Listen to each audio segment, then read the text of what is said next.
He's John Timpane. And he's Don Rooney. And this is The Musical Innertube. Now, you may ask, why is this podcast called The Musical Innertube? And we may reply, because that's its name, of course. Now, how did this podcast get that name? Back in college, we hosted a radio show. Once, we tried to introduce a soothing musical interlude. Instead, we messed up and wound up introducing a soothing musical innertube, and the name stuck. So here we are, hundreds of years later, still talking to interesting people about their interesting lives. Difference makers who really make a difference. We want to welcome a special guest to the Musical Innertube, David Zucchino, a contributing writer for the New York Times. He's been a foreign and national correspondent for the LA Times, and for many years, he was a foreign bureau chief and reporter for the Philadelphia Inquirer, where he and I said hello in the halls a few times. He's here today mainly to talk about his nonfiction book, Wilmington's Lie, about an actual, you'd have to say, a terrorist overthrow of a government by Americans in America. And we'll find out more about that in a minute. It's pretty much the only time it actually happened quite the way that it did. But it really, it's been almost permanent in many ways, and a great book. And we want to recommend it, especially because it won David his second Pulitzer Prize for nonfiction. And David's been up 4 times for the Pulitzer, but he's only won 2. But we're having him on the show anyway. David, welcome to the Musical Innertube. Hey, good to be with you, John. Thanks for having me on. You bet. Let me open the questioning by asking you. Now, I sort of, being an overeducated guy, I knew about the Wilmington uprising by several names. I'd come across it here and there. Most people have never heard of it, and I'm wondering how you heard of it. Well, I went to high school and college in North Carolina, and I never heard about it. I was a history buff. I took lots of history courses, and no one ever mentioned it. And this is, again, in the state of North Carolina. I did not hear about it until 1998. Which was the 100th anniversary, and I read some newspaper coverage in Wilmington, North Carolina, about centennial events. The University of North Carolina at Wilmington was trying to bring the descendants together and trying to just bring the whole town together and really look at the real history of what had happened. So that was my introduction, and my response was one, like, how could I not have known about this? How could I be so ignorant? And secondly, the more I learned about it, my reaction was, how could this have possibly happened in the United States? Could you tell us a little bit about what did happen in Wilmington at that time? Yeah, Wilmington in 1898 was a very, very unusual city. It was an outlier among southern cities. First of all, it had a black majority, which was almost unheard of in the South. Very few cities had black majorities. Wilmington was 56% black. But more significantly, it had a multiracial government, which was, again, very rare among southern cities. It had a combination of black Republicans and white populists who had, for various reasons that are too complex to go into now, had come together against the white supremacists of the Democratic Party and formed something called Fusion. And they took over the Wilmington city government in 1897. And 2 years earlier, they'd taken over the North Carolina legislature from the white supremacist Democrats. So that created a condition, an intolerable condition for the white supremacists who had been used to running Wilmington since the end of Reconstruction through the help of the KKK and intimidation and murder. They had taken power back after the Civil War, but lost it to this fusion movement. What was interesting about Wilmington, they had many, many black men in positions of leadership, both elected and appointed office. 3 of the 10 aldermen were black men. 10 of the 26 policemen were black men, which was quite unusual. There was a thriving black middle class and a black professional class of doctors, lawyers, and teachers. So this, for the South at that time, was a very unusual situation. Again, this was a situation that was intolerable to the white supremacists, and they decided to do something about it. They announced it well beforehand in the spring and summer of 1898, which was a midterm election year. They said they were going to take the election or remove the multiracial government by the ballot or the bullet or both. And they succeeded. They stole the election through intimidation and ballot stuffing. And then 2 days later, as planned, during the entire summer, they rose up, killed at least 60 black men in the street, and at gunpoint removed the government and appointed the coup leaders in their place. It's so amazing to hear that. I've read your book a couple of times, and I'm having just hearing you recount this. I'm still having that same response that you say you had when you first started to learn about this. How could such a thing happen? And I'm sure there's all sorts of things that made it possible. Certainly, it seemed as though they had the guns and they had the weapons and they had the support. But I also think, your book makes this very, very clear. They had the newspaper and the political cartoon. Can you and you talk about the role of these media in spreading lies and hatred and fear? And as you said, they had the leading media of the day, which were newspapers. That's how people got their news back then. And they controlled the leading white supremacist newspaper, the leading newspaper in the entire state, the News and Observer in Raleigh, which is still published today, which is a very liberal paper today. But back then, it was what its publisher called the militant voice of white supremacy. The publisher was a well-known figure, Josephus Daniels, who was a member of the executive committee of the Democratic Party and held Democratic Party meetings in his newspaper office. So he had no pretense of being an independent journalist. He was a voice, an advocate for white supremacy. And throughout the spring and summer of 1898, they published a string of phony, just made up stories. One about what the newspaper called the Black Beast Rapist. They printed all these stories trying to terrify white voters that there was a rape epidemic that summer. There was not, but they reported that there was, and that every black man was a Black Beast rapist on the prowl for white women. And they played up any casual contact between a black man and a white woman as a rape or a potential rape. Basically trying to inflame white voters. And that was the perfect way to do it because of the sexual insecurities of white Southern males after the Civil War, and with the rise of the black voter and black men in public office was a direct threat to white supremacy. Sure. So the newspaper, the other part of their propaganda was to portray black men as ignorant, incompetent, incapable of governing, and if they were in office, that they were all corrupt, and the government in Wilmington was completely corrupt. So they planted phony stories telling white voters they had to remove this corrupt, when they called it Negro rule and Negro domination, even though there were relatively few black Republicans. There were many, many more white Republicans and white populists in office than there were blacks, but they portrayed it as a rising, basically black revolution. And the third lie was that they were planning a race riot, a black race riot, that they were stockpiling weapons, when in fact it was the whites, as the book points out, who were actually stockpiling the weapons and were planning a coup and had announced it beforehand. Now, you just explained the lie behind the title of your book, Wilmington's Lie. The biggest one of which was that it was a black uprising that the white people put down. But they got a lot of traction with that, even outside of North Carolina, in some of the northern states. As your book recounts, when the time came for a investigation into the riot, a lot of northern newspapers backed their claim that black people were too ignorant to govern themselves, and other claims that were made.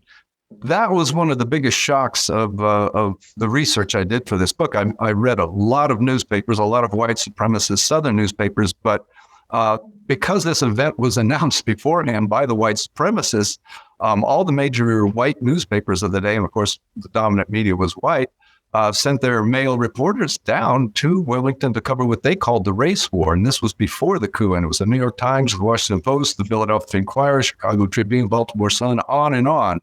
And when they got to town, they were met by the white supremacist leaders at the train station, and they arranged for their lodging and gave them whiskey and cigars. And they, quote, embedded them, what we today would call embedded them. They assigned reporters to certain white vigilante units who took them around town and fed them the lie that the black men were plotting a race riot and that they were raping white women, fed them the whole lie. And that was the story Northern readers got. I had assumed the Northern press would report independently. They did not. They completely swallowed the story. And part of the story, as you mentioned, was that black men were too incompetent, not only to vote, but to hold public office. And the newspaper reporters bought that hook, line, and sinker. And of all the hundreds of articles that I read, I did not find one instance which a white reporter interviewed a black man. Every single person they interviewed was a white supremacist. So that to me was astonishing. And even the editorial pages after the coup, if you could boil down their message, it was, well, this was unfortunate, and it's unfortunate that people died and that violence was required, but something had to be done about this Negro domination. And several Northern newspapers on their editorial pages said it had been a huge mistake to give the black man the vote because they weren't ready yet and they weren't educated or intelligent enough to vote, or much less hold public office. This is a especially pernicious circular argument, since basically the argument is, well, they lost, so they were incompetent to govern. There you go. This proves our point. We beat them. I want to ask about the images that were put on the pages of the opinion sections of the newspaper, because images of black people were also used to stoke fear, and it's pretty horrible stuff. Yeah, and that was a brilliant move by Josephus Daniels. He was well aware that almost 25% of the white population was illiterate. So they weren't reading these stories about black-faced rapists, but he took care of that. He hired a cartoonist, and this cartoonist drew these cartoons that portrayed black men as apes, monsters, vampires, beasts. It actually showed them with long fingernails, hairy arms, grasping at fleeing white women. So it was not very subtle, but they were horrific cartoons. We've reprinted some of them in the book. They had a tremendous effect, not only on the illiterate whites, but on literate. It was a very emotional message and a very direct, simple, straight to the gut message that these black beasts are dangerous and we have to remove them. And if it takes violence, that's what it's going to take. And that was essentially the written message, but the visual message was even more powerful, I think. It's a sorry situation that we could say things haven't changed all that much since the Wilmington uprising. But one thing that has changed, and you mentioned it earlier, you said the Wilmington newspaper at the time was very white, racist, and now it's a very liberal newspaper. But the switch in Democratic and Republican outlooks as well. All of the white racists were Democrat, and all of the people who were more for mixed race were Republican, and that seems to have switched over the years. How exactly did that happen? That happened in the 1950s with the rise of the civil rights movement. There had been a wing of the Democratic Party as it became more liberal. These were the Dixiecrats, the Southern Democrats, were the white supremacists and the segregationist wing of the party, just with the rise of civil rights. And they saw the possibility of civil rights and voting rights legislation coming, and they wanted to stop it. And they knew they could not do it by remaining in the Democratic Party, which had shifted as far as the black vote as well. African Americans were abandoning the Republican Party as it became more conservative and moved to the Democratic Party as the party of civil rights. So all the Dixiecrats and the segregationists moved over to the Republican Party. And by probably the mid-60s, that shift had taken place. And you have basically the parties that you as far as Republicans and Democrats and where the black vote is and where the white nationalists are. Yeah, I realize that this uprising was very carefully organized. You have, in fact, you wanted to talk about the military militia element.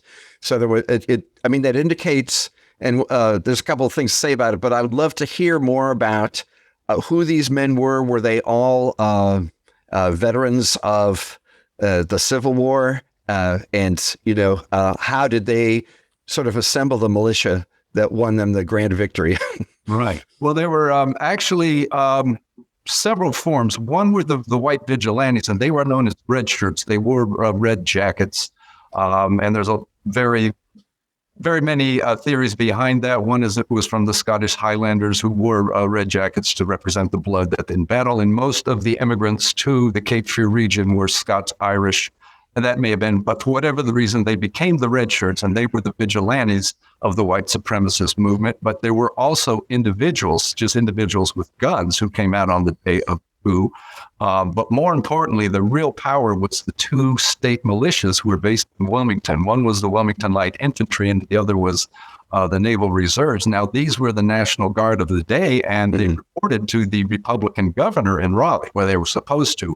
In reality, they were commanded by white supremacists and made up entirely of white supremacists. So they took, in fact, the commanders of both of these militia were the leaders of the white supremacy movement in Wilmington. So they basically had an armed militia at their disposal. They were worried that the militia didn't have enough firepower because Wilmington was 56% black, and they didn't think they could control the black majority, even though black men had very, very few guns because the white gun merchants would not sell to blacks. But they decided they needed what they at the time was called rapid fire guns. These were essentially the first machine guns. They brought them a Colt and a Hotchkiss. These were very expensive, very powerful weapons, and each militia was supplied with one of these, and they put it on the back of a horse cart. And they came into use, and they were very effective on the day of the coup. The most interesting part of this is 1898 was the summer of the War of 1898, the Spanish-American War. And the two white units were called up for federal duty, but the white supremacists made sure they were back in Wilmington by the date of the coup and for the election, which was November 8th and November 10th of 1898. And at the time that they rose up and began killing black men on the street, they were still federal soldiers. They weren't mustered out for a couple of weeks later. So you had federal soldiers murdering black civilians. Now, at the same time, Wilmington sent two colored units, so-called colored units, to the Spanish-American War in 1898. But the white supremacists made sure that they were stuck out on a training base in Georgia on the day of the coup, so they were not available. And that was the only firepower that the black community had, were these young, trained black soldiers who had weapons, but of course they weren't in town. That left them with very few weapons. There were some of the colored brigade soldiers from the colored brigades in the Civil War who still had some of their older weapons. They had a few shotguns, but they could not come near the firepower that individuals whites had, that the redshirts had, and that the two militias had. So it was by no means a fair fight, and that's why it was over so quickly, and the coup was accomplished in a matter of hours.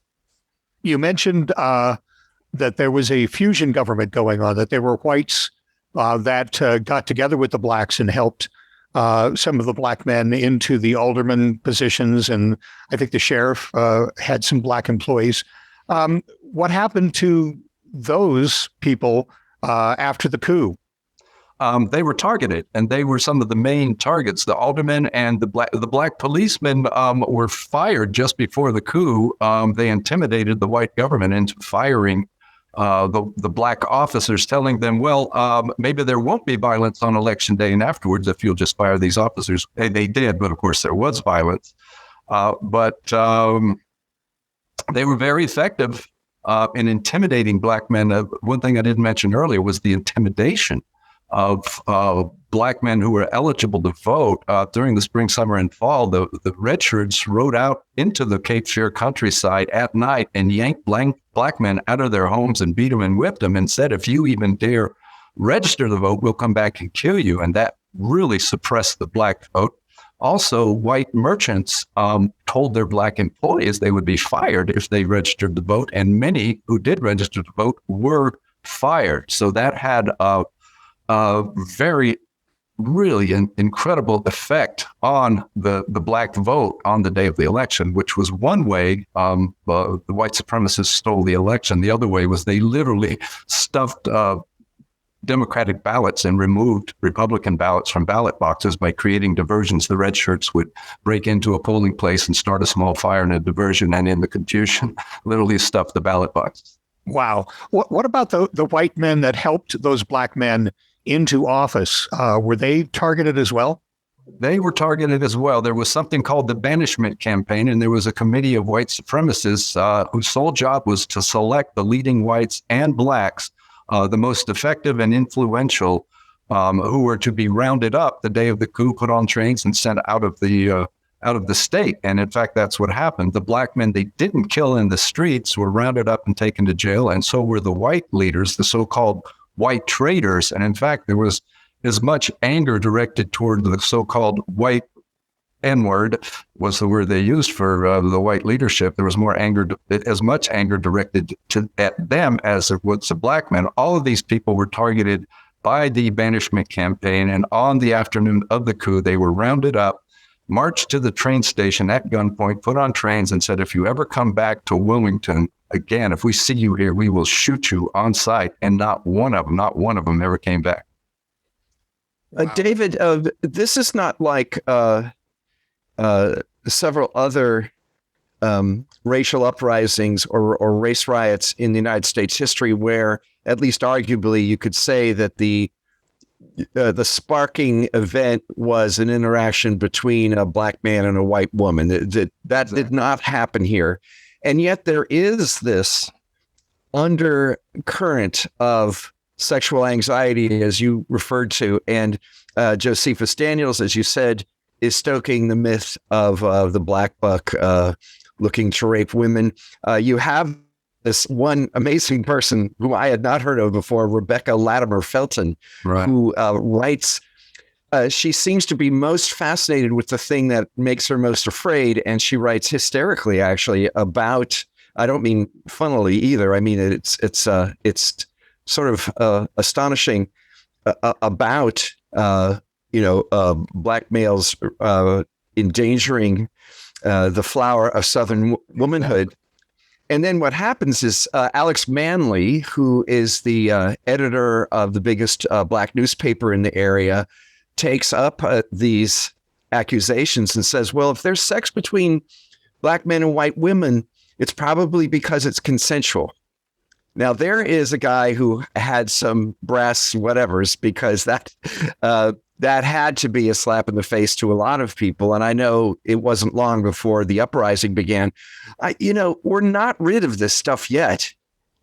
No, that in itself is an outrage, and just we still see it being enacted. I guess we saw it in Charlottesville. There's so much that's going on there that is very familiar to anybody reading right now. Oh, there are so many parallels today between what happened then and what happened really since the election of Donald Trump, and specifically January 6th. The events of January 6th are so similar, with the scapegoating and the demonizing of people of color, of the demagogue, in this case, Donald Trump. In 1898, it was a man named Colonel Waddell, who was the leader of the white supremacists. He was a demagogue who was expert at playing on rage and grievance and resentment and stoking racial hatred, and was extremely successful on the day of the coup. And they didn't have to persuade him, and creating white rage to a fever pitch where they were willing to kill black men in the streets. And with Donald Trump, you had this same sort of scapegoating and demonizing. And I forget the words of his speech before the ransacking of the Capitol, but it was essentially, if you want your country back, you're going to have to fight for it. And it was a similar theme to what it was in 1898. In 1898, the white supremacists were saying, if you want your white way of life, if you want white supremacy to continue, you will have to rise up with your guns and remove this black menace. Well, on January 6th, Donald Trump was saying, if you want your country back, you're going to have to fight for it.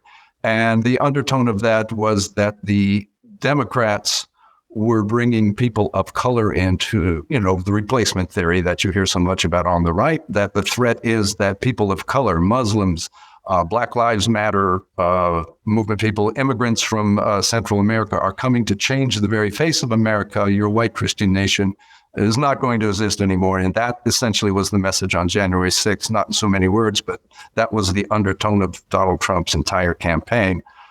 So those are just a few of the parallels.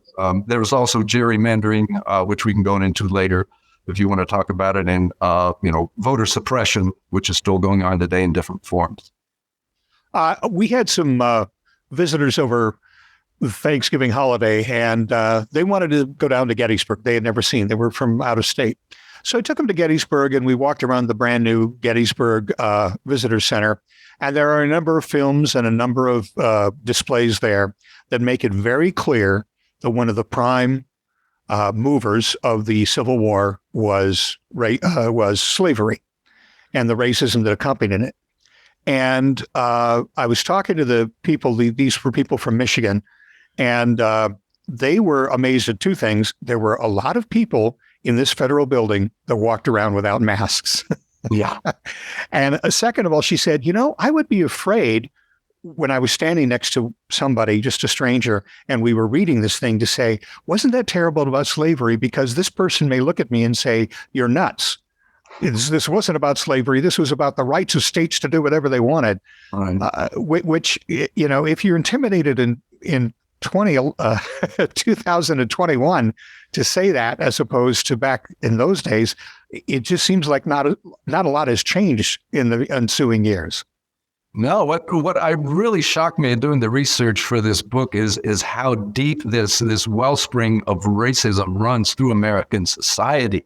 And it was very obvious. It was out there in 1898, and people called themselves white supremacists. The use of the N-word was shocking in newspaper editorials and newspaper articles and speeches. Racism was very evident. It was out there. It was a point of pride among whites to be racist. But this undercurrent has survived for more than 120 years, and I think it's been there. It's just a certain segment of the population that is full of rage and resentment against people of color, that their nation is under threat. And Donald Trump really made it okay to be racist, made it patriotic to be racist, and I think he brought out what had been there all this time. This undercurrent of racism that the Chief Justice of the Supreme Court, when he gutted the Voting Rights Act, removed the free clearance part of the act in 2013, essentially said, well, we're in a different society today, and there's really no more racism, and there's no more voter suppression of African Americans, so we don't need pre-clearance. And again, I think Donald Trump revealed that there is this strong undercurrent of racism and white nationalism, and it doesn't take much of a spark to unleash it, as we saw on January 6th. So I want to ask you a question. I've been waiting to ask you this question, David. I'd love you to reflect on our propensity to suppress our history. I imagine that your book is making the Wilmington uprising a little bit better known, at least we hope, right? No. But I bet you it's still not very well known in North Carolina. And it seems to me that, we are fighting today a lot in many places in the United States about how to tell our story and what part of the story gets to be told in our textbooks, in our classrooms, and in our libraries. We're still fighting over that. It just seems to be part of the American way of life that it's a constant battle over who gets to tell the story. Exactly. And right now in North Carolina, in the legislature, there's a bill that basically focuses on critical race theory, which is not being taught in a North Carolina school, but it's anywhere prompted it. And it's in other states as well, run by Republican legislature, essentially defining what history can be taught and defining what history is, what American history is, and what can't be taught. And if that law passed, this book would never be taught. I mean, it would be against the law to teach this kind of book, this kind of history. Of course, this book is not on the curriculum. This subject is not taught in the schools. I quote in the book from some textbooks from the 1940s. Do you have a second for me to read a couple of these quotes to the way the 1898 uprising was? Yes, absolutely. Yeah, okay. These are public textbooks, state of North Carolina. Let me just read you a couple of examples. This is from 1933, public textbook. Quote, There were many Negro office holders in the eastern part of the state, some of whom were poorly fitted for their tasks. This naturally aroused ill feeling between the races. Here's from a 1940 public school textbook. The mass of Negroes became poor citizens. To keep their vote, the carpetbaggers and scalawags allowed them to do very much as they pleased. The worst crimes were not punished. The white people of the South were no longer safe. And there are many, many other examples of when, in the few times this was mentioned, this Wilmington event was mentioned, that's the way it was framed. Why do we do this?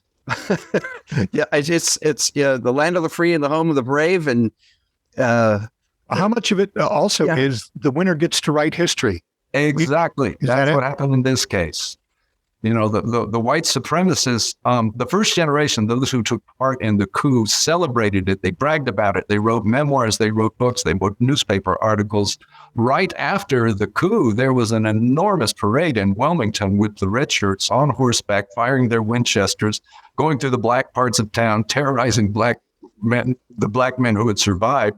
Raleigh had a much bigger celebration organized by Josephus Daniels. All white citizens of the state were given reduced train fares to come to Raleigh. So thousands of people showed up in Raleigh, and it was the same thing with the red shirts on horseback, firing guns, celebrating the return of white supremacy in its proper role.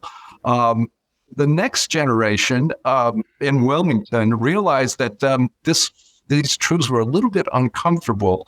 The massacre of black citizens and this white supremacist group, they stopped talking about it. They buried it, except for these few references that I put in these textbooks. The story was essentially disappeared from history and did not come back into the consciousness of North Carolinians until 1998, when the University of North Carolina at Wilmington tried to take another look at what really happened and tried to correct the historical record.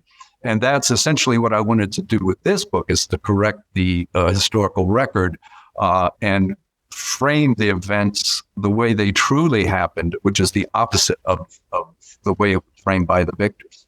I mean, that's another part of the story that I suppose we should mention, is that these guys got away with it and indeed profited from it in their long political careers that go forward from here, right? And is it Josephus Daniels? Josephus Daniels?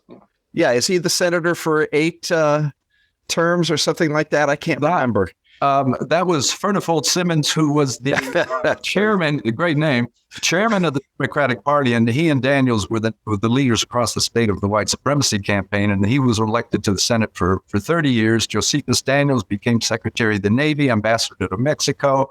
There was a guy named Charles Aycock, who was one of the leading racist speakers, one of the demagogues speaking on the stump. He was elected governor, and in fact, 4 of the main white supremacist speakers during the campaign of 1898 were later elected governor. So it was almost a prerequisite for public office in North Carolina to have been part of the white supremacy campaign. And as you mentioned, it's an important point I forgot to mention earlier, is they completely got away with it. No one was ever held accountable. No one was charged.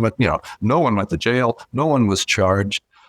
There was a very interesting response from the federal government, who you would expect.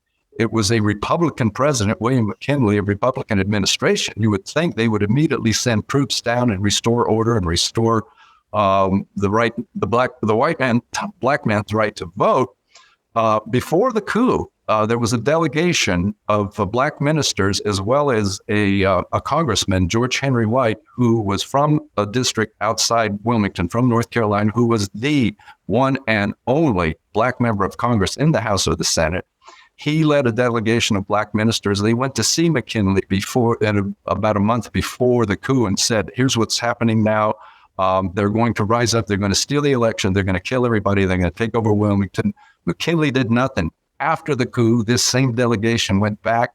McKinley, again, did nothing. I could find nothing in the record where McKinley made one public comment about the coup. There were a couple of cabinet meetings where it was discussed, but essentially they did nothing about it, which was interesting because McKinley was an abolitionist. He had been a Union officer. He was elected to office in large part on the strength of black voters. Yes. But I think he made this is my supposition because he never wrote about it in his memoirs. I think he made a calculation that this North Carolina coup was so successful, it eliminated the black man from voting. It was going to spread to the South. So he could not count on black votes because black men would not be voting. He needed to appease the white supremacists. So I think that's why he just absolutely said nothing about it and did nothing about it. And of course, no state official would do anything because the state had been taken over by white supremacists and the city of Wilmington had been taken over by white supremacists. So they certainly weren't going to do anything about it. So these people literally got away with murder, and they got away with the only armed overthrow of an elected government in American history. Well, I'm interested in your process too, David. I read the book, and it reads very much like you were like a day-to-day account of these people and what they went through personally. It reminded me a lot of Killer Angels, again, a day-to-day account of the Battle of Gettysburg and what these people were feeling and how they were thinking. How did your research get you into the heads of these people who lived so long ago? Yeah, well, first of all, I approached this as a journalist, not as a historian, because if I'd been a historian, I think I'd written a much different book. I wanted to tell a story. I wanted to write a narrative. And I just put myself back into 1898 as if I were a reporter during that time, trying to find out what had happened, and basically spent a lot of time in libraries. And I have never done a historical book before. The books I've done previously, I was a witness to the events. I took part in the events, or I could interview people who took part in events. Obviously, in this case, I couldn't interview anybody who took place in the events. So every single sentence in that book is backed up by a document, as you see in the documentation in the index. It took a lot of digging, but there were a lot of memoirs. There were a lot of official accounts. The whites in particular, as I said earlier, that first generation was proud of it and wrote a lot of memoirs and letters. But the black men who were running for their lives and fleeing for their lives, some of them even managed to write memoirs and write histories of what happened. So there were many, many personal accounts that allowed me to get into not only what happened, but the motivation of the characters, because they wrote about it in their memoirs or in these accounts. They explained why they did what they did, which was just gold for a writer when you can get inside of the head of the main characters. And fortunately, two of the main characters were Alex Manly and the colonel I mentioned, the Confederate Colonel Waddell, who did write or talk about what had happened and talked about their motivation. And then there were the newspaper articles. They were just hundreds and hundreds, not only from the national press, but from the Wilmington papers, were all white supremacist papers, except for Alex Manly's Daily Record, which was the largest black readership paper in the South at the time and the most successful. So there was a lot of evidence, but it took a lot of digging. It took 2.5 years to dig out this story because, as you can imagine, these are disparate pieces of information, and I had to pile them all up and then put them in the right chronological order, which took quite a while, but it did allow me to write a narrative that had characters in it, and it had events that appeared to be happening in real time. The newspapers were particularly valuable, and the telegraph was so important at the time. That's how the white supremacists communicated. They also had telephones. A few of the whites in Wilmington had telephones, and that's how they communicated. But they used the telegraph, and all that stuff is the historical record. The telegraph, all the telegrams remain, and I could use those as sources. And of course, the newspapers and then speeches. There's just a wealth of information out there. You tell this story with admirable restraint.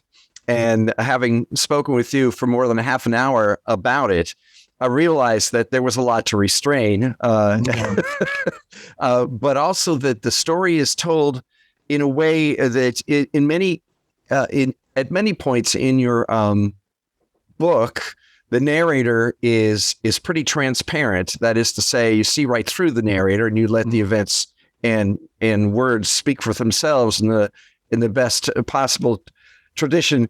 But I give you credit for that because, like me, like anyone else reading this book, I know some of the things that you've been feeling, and we've been learning a lot more about it here, sitting with you. Yeah, I was angry I was just outraged.